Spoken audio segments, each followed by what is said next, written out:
The story I'm going to share with you will be a bit of a scary story because it begins a long, long time ago in a small town in a faraway place called Texas.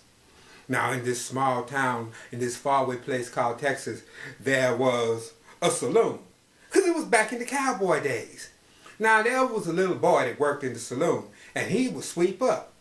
Now, this little boy was sweeping up, and into that saloon came an outlaw. He was the meanest outlaw in the land. And he came in, and I tell you, he made everybody in town's life plumb miserable. And every night, he would go up to his room because they gave him the room on the top floor all the way in the back at the end of the hall. He would climb out that window, and he would go out, and he would rob people out on the road. That's right, he was a bandit, an outlaw. And he was mean too. During the day, nobody could do anything to satisfy him. He talked real ugly to all the pretty ladies, and why, he was even mean to little old ladies and grandmas and grandpas. He was a mean fella. But he was so big and so mean, he carried a big old pistol and a big old Bowie knife, and nobody would ever say anything to him. Until into town came a fella. He was a real nice guy. He even wore a white hat. And when he came into the saloon, he came in and he wanted something to eat. Now, they served food there too, and he sat down to have something to eat. And that old mean fella was standing at the bar. And the mean fella came in and he said, "I want something to eat. Hey, gal, bring me some steak and potatoes." And she said, "One moment, sir. I have to serve this gentleman first, please." He reached out and he grabbed her arm and said, "Didn't you hear what I said, gal? Bring me some steak and potatoes." And that fella said, he stood up and he said, "Well, I'm gonna tell you one thing right now, young fella. You better let that girl go. And if I don't, what you gonna do?" "Well, if you don't let her go, it's gonna be me and you." He said, "Yeah, and what you gonna do?" And he went to pull that Bowie knife, and that fella wind up and pow! He hit him right in the eye and knocked him clean out. Well, he laid there on the floor, and everybody was afraid of what they was gonna do. They said, "Well, what we gonna do? What we gonna do?" They said, "Well, pick him up and let's take him up to his room." So they picked him up and they took him up to his room. Now, once they got him in the room, they laid him in that bed. They came down, they told that fella, "You better get out of town because when he wakes up, he's going to kill you sure enough." And that fella said, "Well, I was just passing through anyway." And so he got on his horse and he rode away. They went and they told the sheriff what had happened. And the sheriff said, "Well, if I get up there right away, I can handcuff him and maybe we can take him to the jailhouse." But when they got up there, they didn't have to handcuff him or take him to the jailhouse at all because he was laying in that bed, graveyard dead with a big old black eye. Well, they said, "What we gonna do?" They said, "Well, somebody need to go and get the undertaker." And the undertaker came and said, "Well, I'll pick him up in the morning. But if we don't want to start stinking in here, you better open that window." So they opened the window. And when they opened that window, they closed the door and they was planning on coming back to get him the next morning. Well, when they came back the next morning, the sheriff, the undertaker, and the folks that owned that saloon, they went upstairs, and when they got there, the room was empty. And they was wondering what had happened. Well, they looked and his Bowie knife was gone and that old pistol was gone. What had happened to that old bandit? Well, it didn't take them long to find out. Because a few days had passed. Or like the Cherokee say, many moons. And in come a lady. She was a pretty lady. She had a real nice dress and one of them hats, you know, and she was dressed up real nice. And she walked right in there to that saloon.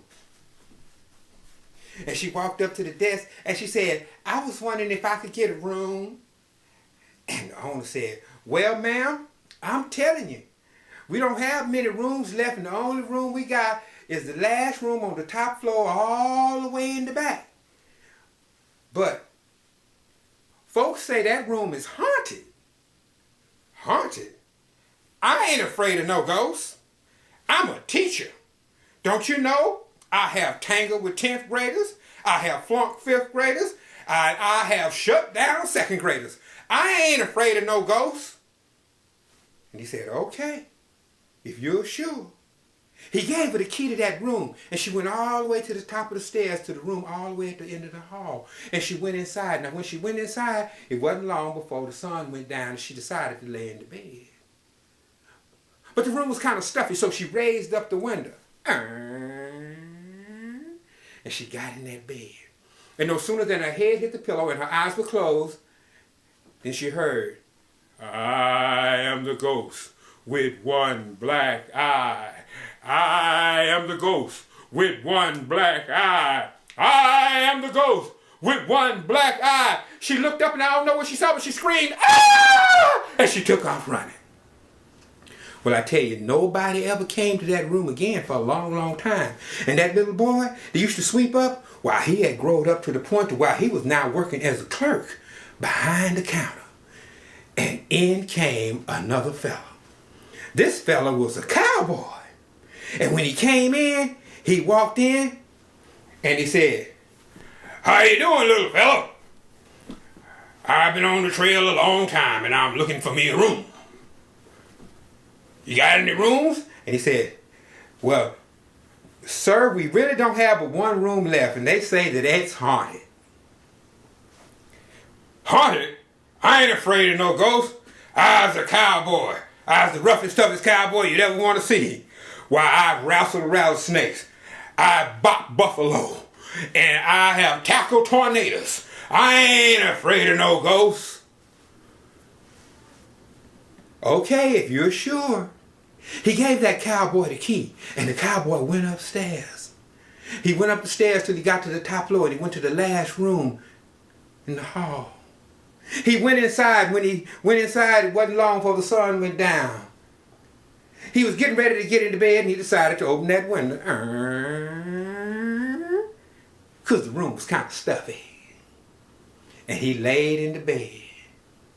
And when he laid in the bed, no sooner than his eyes were closed, then he heard, I am the ghost with one black eye. I am the ghost with one black eye. I am the ghost with one black eye.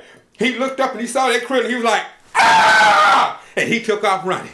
And man, I tell you, he ran clean out of that saloon and left that hotel room empty. And it stayed empty for a long, long time. Now that little boy, time had passed. He was no longer the clerk, and Western times had come and gone. He was now part owner of that hotel. And in walked a soldier. You should have seen him. He marched in, he stepped in front of the counter, and he throwed him a salute like he was a general or something. And he said, can I help you? He said, sir, I need a room.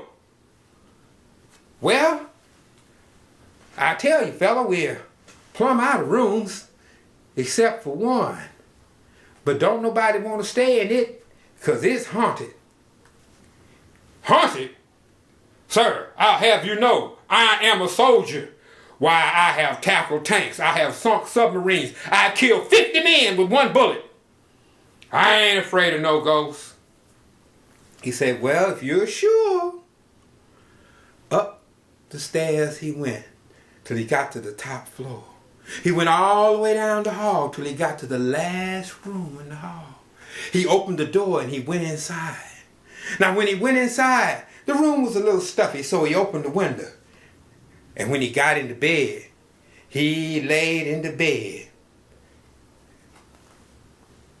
And no sooner than his eyes were closed and the sun had set, then he heard, I am the ghost with one black eye. I am the ghost with one black eye. I am the ghost with one black eye. He sat up, he looked at that critter, and he was like, ah! And he took off a running.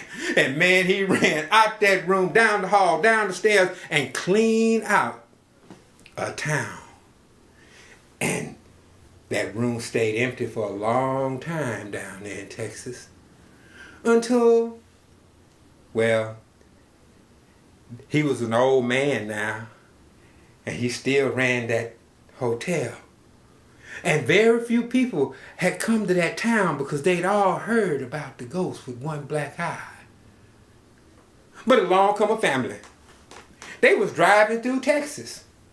They was taking their little boy to SeaWorld down near San Antonio. And they kind of got lost and turned around and ended up in that ghost town. The daddy parked the car and he told his wife and his baby boy, y'all wait here, I'm going to go inside and see if they got any rooms. They went inside and the saloon was closed, but the hotel was still open. He said, how you doing? I'm looking for a room. He said, don't nobody stay here now. Most of the rooms is pretty much, well, they full. Best we can do, but, well, got one left that's worth living in, but they say it's haunted. Well, we've come too far and we're lost. We're almost out of gas and we've been driving all day and all night. If we could just find some place to lay down and rest. It's me, my wife, and my little boy. He said, well, ain't but one bed up there.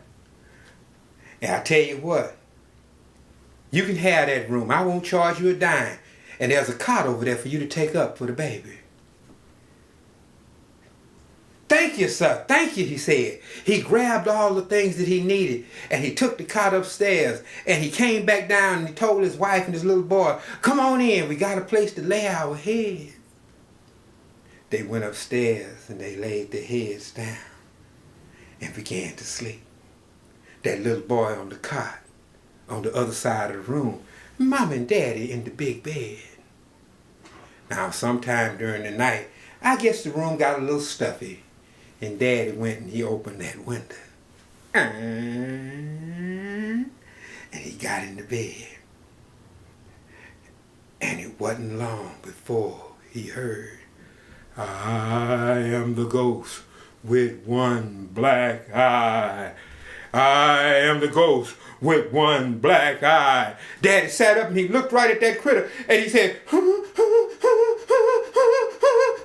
that's when Mama woke up and she was like, oh my goodness. And the ghost got closer. I am the ghost with one black eye. I am the ghost with one black eye. That little boy heard all that. He knows. He turned and he looked up and he turned and he pointed his finger at the little boy and he said, I am the ghost with one black eye. The little boy jumped up and said, if you don't shut up, you're going to be the ghost with two black eyes. Now, when that little boy said that, there was a flash of lightning and a puff of smoke. And that ghost just disappeared. And they say he never came back to that hotel again. And everybody in that small town in Texas lived happily ever after.